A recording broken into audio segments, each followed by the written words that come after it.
Hello friends, तो आप सभी का स्वागत है उड़ान क्लासेस 1 में। तो आज हम लोग 10th क्लास का फिजिक्स का चैप्टर फर्स्ट का ऑब्जेक्टिव क्वेश्चन देखने वाले हैं, जो प्रकाश का प्रवर्तन यानी रिफ्लेक्शन ऑफ लाइट आता है फर्स्ट चैप्टर में। तो उसका ऑब्जेक्टिव क्वेश्चन करने वाले हैं। तो क्वेश्चन नंबर फर्स्ट से हम लोग स्टार्ट करते हैं। तो आप देखिएगा कि इसमें कितना क्वेश्चन सही कर पाएँ और उसके बाद कॉमेंट बॉक्स में बताना है कि हम कितना क्वेश्चन सही किए हैं।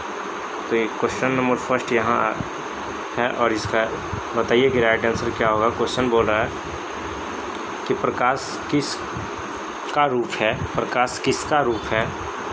यहाँ बोल रहा है कि ऑप्शन ए में है धारा, और बी में ऊर्जा, और सी में शक्ति, और डी में इनमें से कोई नहीं। तो इसका राइट आंसर कौन सा हो जाएगा?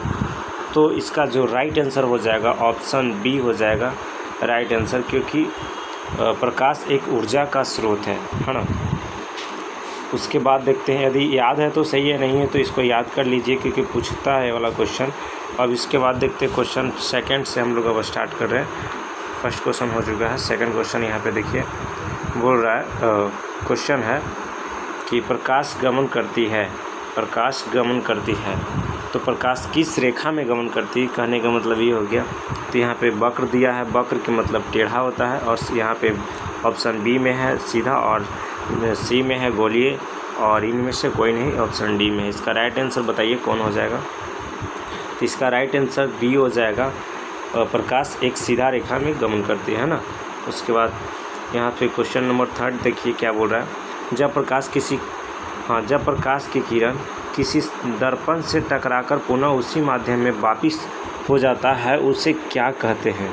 यानी उसी माध्यम में वापिस चला जाता है, उसे क्या कहते हैं। तो इसका राइट आंसर बताइए कौन सा हो जाएगा।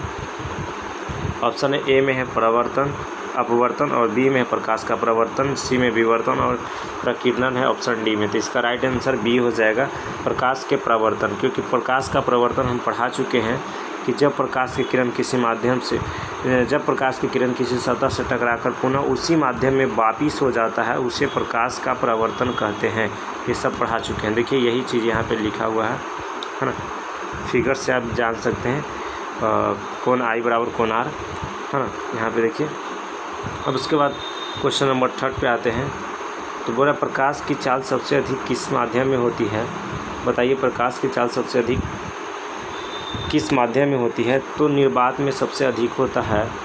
निर्वात के मतलब जहाँ पे हवा नहीं है, उसके बाद उससे कुछ कम हवा में होता है, उससे कुछ कम जल में, उससे भी कुछ कम शीशा में, यानी सबसे अधिक निर्वात में होता है।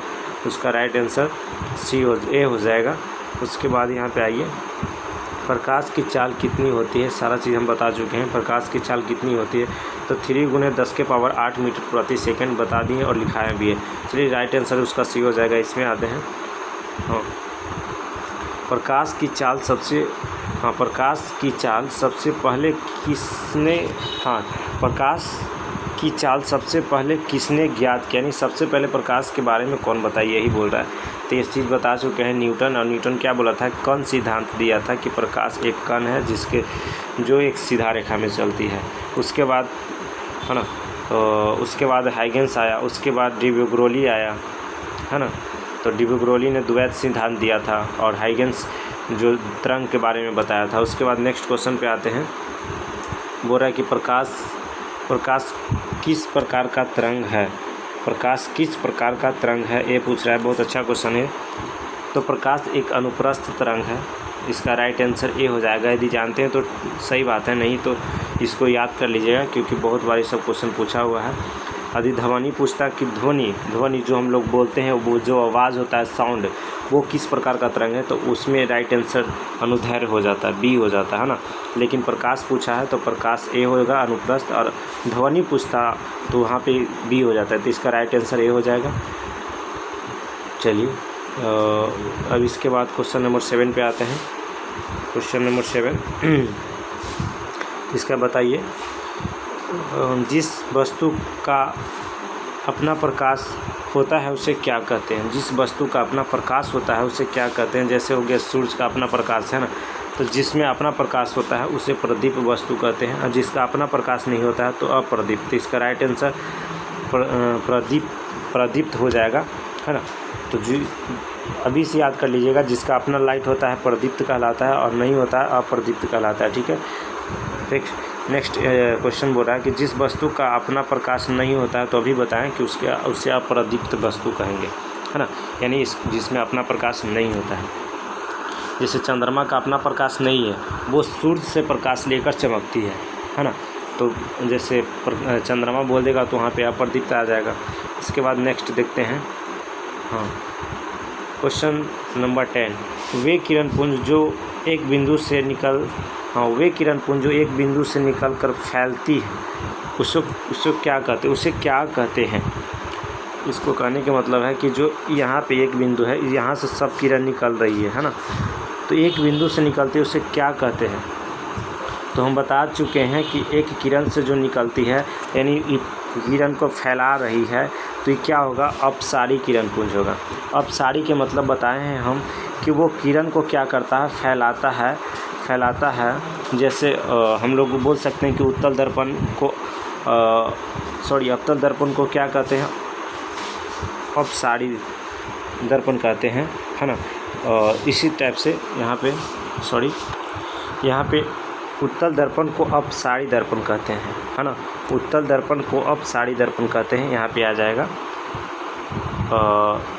यहाँ पे। तो उसके बाद अपसारी के मतलब जो किरण को क्या करता है, एक बिंदु से फैलाता है। यदि बोलेगा कि सभी किरण एक बिंदु पर आ रही है, कहीं से ऐसे आ रही है, तो इसको अभिसारी बोलेंगे। क्या बोलेंगे, अभिसारी, जो एक बिंदु पर भेजती है। जैसे अवतल दर्पण क्या करता है, सभी लाइट को एक जगह पे क्या करता है, भेजता है। जो बताएं कि डॉक्टर के द्वारा कान नाक गला देखने में अवतल दर्पण का प्रयोग करता है, जो एक जगह क्या करता है, लाइट को भेजता है। उसके बाद देखिए नेक्स्ट क्वेश्चन यहाँ पे आ गया, बोल रहा वैसा, हाँ ये क्या बोल रहा है, देखो, हाँ, वैसा किरण पुंज जो भिन्न भिन्न दिशाओं से आकर एक बिंदु पर क्या करती है, मिलती है, उससे मतलब क्या कहते हैं।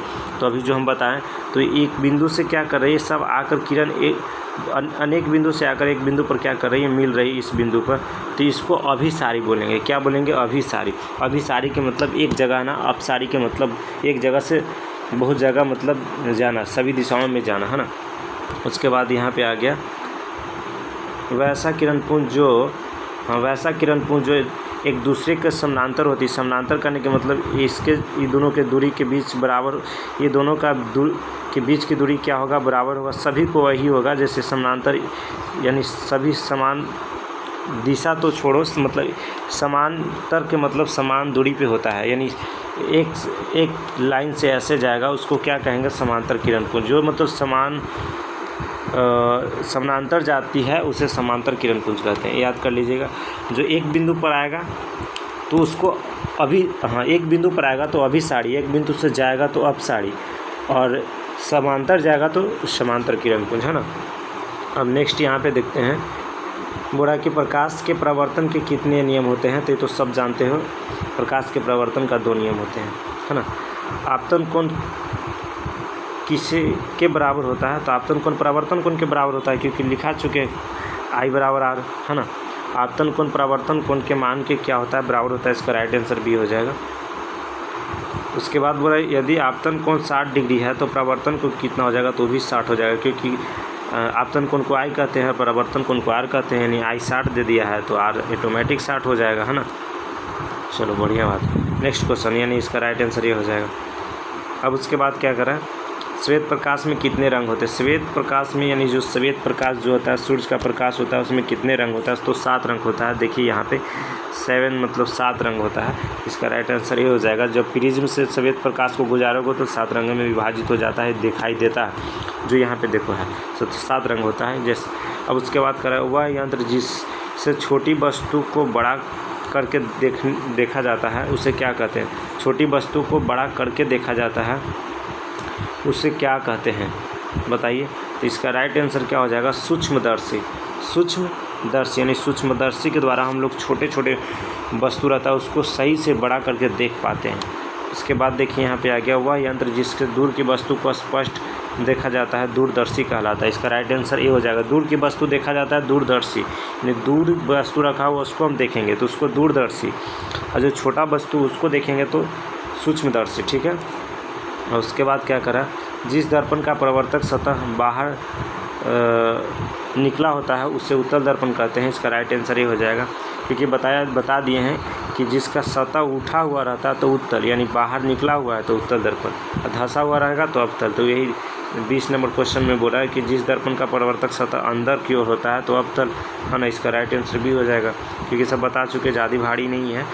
जिस दर्पण का परावर्तक सतह समतल होता है उसे समतल दर्पण कहते हैं। सब सारा चीज़ एकदम ईजी दिया है, उसे समतल दर्पण कहते हैं। यहाँ पे देख रहे होंगे आप। उसके बाद क्या करें, किस दर्पण का उपयोग किसी भी वस्तु का छोटा और सीधा, किस दर्पण का उपयोग किसी वस्तु का छोटा और सीधा प्रतिबिंब बनाने के लिए किया जाता है।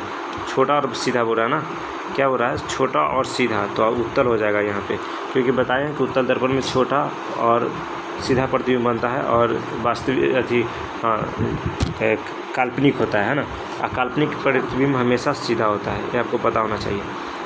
उसके बाद बोल रहा है मोटर गाड़ी के साइड मिरर में कौन सा दर्पण का प्रयोग करते हैं, तो इसका राइट आंसर उत्तर हो जाएगा मोटर गाड़ी के साइड मिरर, है ना। उसके बाद नेक्स्ट क्वेश्चन को देखिए, चिकित्सा के रूप में अवतल दर्पण, है ना, चिकित्सा क्षेत्र में किस दर्पण का प्रयोग करते हैं, यानी चिकित्सा मतलब डॉक्टर के द्वारा। तो सारा चीज़ बताएं हैं कि अवतल दर्पण का प्रयोग करते हैं, क्योंकि वो लाइट एक जगह भेजती है, बहुत जगह से आता है, एक जगह भेजती है, फोकस करती है, यानी इसलिए कान नाक को देखने में टॉर्च से सहायता होता है ना। उसके बाद देखिए दाढ़ी बनाने में थी, तो सब जानते हैं अवतल दर्पण का प्रयोग करते हैं। इसका राइट आंसर सी हो जाएगा। नेक्स्ट क्वेश्चन, मोटर गाड़ी की हेडलाइट अलग हो गया, हेडलाइट में अवतल आ जाएगा। देखो हेडलाइट के मतलब जो आगे का शीशा होता है, बल्ब होता है, उसको बोला जाता है हेडलाइट, है ना, उसको हेडलाइट बोलते हैं। और साइड मिरर जो ऐनक हो गया उसका, लुकिंग ग्लास जो बोल सकते हैं, तो लुकिंग ग्लास में अवतल उत्तल का होता है और हेडलाइट में अवतल का होता है, ठीक है ना। नेक्स्ट क्वेश्चन को, सोलर कुकर में यहाँ पे बोल रहा है सोलर कुकर में किस दर्पण का प्रयोग करते हैं, तो सोलर कुकर में अवतल का प्रयोग करते हैं, है ना, अवतल दर्पण का प्रयोग करते हैं। नेक्स्ट क्वेश्चन को देखते हैं, दर्पण के लंबाई को क्या कहते हैं, दर्पण के लंबाई को द्वारक कहते हैं। क्या कहते हैं, द्वारक। जैसे गोलीय दर्पण है ना, तो यहाँ से यहाँ लंबा है तो इसको हम लोग क्या बोलेंगे, द्वारक बोलेंगे, द्वारक। याद कर लीजिएगा, यदि याद नहीं है तो। चौड़ाई नहीं बोलेंगे, लंबाई भी नहीं बोलेंगे, तो इसमें द्वारक बोलेंगे, ठीक है ना। एक बार फिर से, गोलीय दर्पण की लंबाई, यानी गोलीय दर्पण है, अब पूछेगा यहाँ से यहाँ की लंबाई कितना है, तो उसको क्या कहते हैं, तो द्वारक कहते हैं। ये बात हो गया यहाँ पे। वह रेखा जो वक्रता केंद्र और ध्रुव से होकर गुजरता है, वक्रता केंद्र और ध्रुव से होकर गुजरता है, तो उसे क्या कहते हैं, तो वक्रता केंद्र और ध्रुव से उसको प्रधान अक्ष बोलते हैं। कहने के मतलब क्या बोल रहा है कि यहाँ से ए वाला, यहाँ से क्या हो गया, ये पी हो गया, यहाँ पे एफ हो गया और सी हो गया, तो यही रेखा को बोला है कि इसको क्या बोलते हैं, तो मुख्य अक्ष या प्रधान अक्ष, एक ही को बोला जाता है। यदि मुख्य अक्ष प्रधान अक्ष, तो यहाँ पे मुख्य अक्ष दिया है, प्रधान अक्ष दिया, तो इसका राइट आंसर ये हो जाएगा प्रधान अक्ष। यदि मुख्य अक्ष देता तो मुख्य अक्ष होता, ठीक ना, दोनों नहीं देगा। वक्रता केंद्र और ध्रुव के मध्य में जो बिंदु होता है उसे क्या कहते हैं, क्या बोला, वक्रता केंद्र। सुनिएगा, वक्रता केंद्र यानी वक्रता, इसको हम लोग इसको P बोलते हैं, इसको F बोलते हैं, इसको C बोलते हैं, तो इसका वक्रता केंद्र बोलते हैं। तो वक्रता केंद्र और ध्रुव मतलब इसको ध्रुव के मध्य बिंदु को क्या कहते हैं, तो इस यानी मध्य में कौन आ रहा है, F आ रहा है ना, तो इसको फोकस बोलेंगे, यानी फोकस दूरी, ठीक है ना, राइट आंसर। फिर से देखिए क्या बोल रहा है कि यहाँ पे कि P है, यहाँ पे F है और यहाँ पे C है, तो बोल रहा है कि C और F के बीच में कौन सा बिंदु आता है, तो F यानी फोकस दूरी। चलिए नेक्स्ट क्वेश्चन को देखिए, अवतल दर्पण में जो वस्तु अनंत पर होता है तो उसका प्रतिबिंब फोकस पर बनता है। याद रखिएगा, ये सब बताए नहीं हम, क्योंकि इसको बताएंगे ऑफलाइन क्लास में, कहाँ पे रहता है तो कहाँ प्रतिबिंब बनता है, ठीक है। नेक्स्ट क्वेश्चन, उत्तल दर्पण में किस प्रकार का प्रतिबिंब बनता है, तो सबको पता होगा उत्तल दर्पण में सीधा प्रतिबिंब बनता है और छोटा प्रतिबिंब बनता है, ठीक है। उसके बाद देखिए अवतल दर्पण में कैसा प्रतिबिंब बनता है। अवतल दर्पण में सीधा नहीं बनता, सीधा भी बनता है, तो अवतल दर्पण में बनेगा उल्टा बनेगा और छोटा, यहाँ पे ये हो जाएगा। ये में क्या दे रहा है, सीधा और छोटा नहीं, उल्टा और छोटा नहीं, सीधा और बड़ा। तो सीधा और बड़ा भी बनता है, उल्टा और बड़ा। कहने के मतलब यहाँ पे ठीक से सोचिए, क्योंकि थोड़ा सा घुमाया है क्वेश्चन, ज़्यादा नहीं। तो इसका जो राइट आंसर हो जाएगा सी हो जाएगा। क्योंकि यहाँ पे देखो हम लोग अवतल दर्पण लेते हैं, तो जब वस्तु को हम लोग P और यहाँ पे F है और ये C है यहाँ पे रखते हैं तो दर्पण काल्पनिक बनता है, इस साइड में उसका प्रतिबिंब बनता है। तो क्या होता है कि वस्तु से बड़ा होता है ना, और सीधा होता है। यहाँ पे वही आंसर हो जाएगा, सीधा हो जाएगा और बड़ा। राइट आंसर C हो जाएगा। नेक्स्ट क्वेश्चन को देखते हैं क्या बोल रहा है। किसी बिंदु से चलने वाली प्रकाश की किरण दर्पण से परावर्तन के बाद जिस बिंदु पर मिलती है या मिलती हुई प्रतीत होती है, मिलती हुई मालूम पड़ती है या प्रतीत होती है, उसको क्या कहते हैं बताइए। एक बार ठीक से सोच के बता। तो मिलती हुई प्रतीत होती है बोला ना, मालूम होती है, मालूम या प्रतीत होती है तो उसे काल्पनिक प्रतिबिंब कहते हैं। याद रखिएगा, मिलती हुई प्रतीत होती है उसे काल्पनिक प्रतिबिंब कहते हैं, है ना। अब नेक्स्ट क्वेश्चन को देखिए, वास्तविक प्रतिबिंब कैसा होता है। तो हम याद कर लीजिएगा, वास्तविक प्रतिबिंब हमेशा उल्टा होता है। देखिए, वास्तविक हमेशा उल्टा होगा और काल्पनिक हमेशा सीधा होगा। तो यहाँ पे वास्तविक बोला है तो उल्टा हो जाएगा राइट आंसर। यदि काल्पनिक बोलता तो सीधा हो जाता। नेक्स्ट क्वेश्चन को देखिए, बोला है काल्पनिक प्रतिबिंब कैसा होता है। काल्पनिक प्रतिबिंब तो यहाँ पे अभी सीधा हो जाएगा, जिसका राइट आंसर हो जाएगा। अब क्वेश्चन ज़्यादा नहीं, 2 से 3 क्वेश्चन है। उत्तल दर्पण की फोकस दूरी कैसी होती है। उत्तल दर्पण की फोकस दूरी कैसी होती है। तो उत्तल दर्पण की जो फोकस दूरी होता है वो धनात्मक होता है। यदि अवतल की बात बोलता है अवतल, तो अवतल में ऋणात्मक हो जाता है। यहाँ पे उत्तल बोला है तो इसलिए धनात्मक होगा। चलिए यहाँ पे आएंगे अवतल दर्पण का फोकस दूरी, तो यहाँ पे ऋणात्मक हो जाएगा। चलिए राइट आंसर C भी हो जाएगा। अब यहाँ पे देखिए बता दिए हैं क्वेश्चन नंबर फर्स्ट यहाँ। तो यदि वीडियो अच्छा लगा तो आप लाइक कर दीजिए, है ना। तो आज तक इतना ही रहने देते हैं।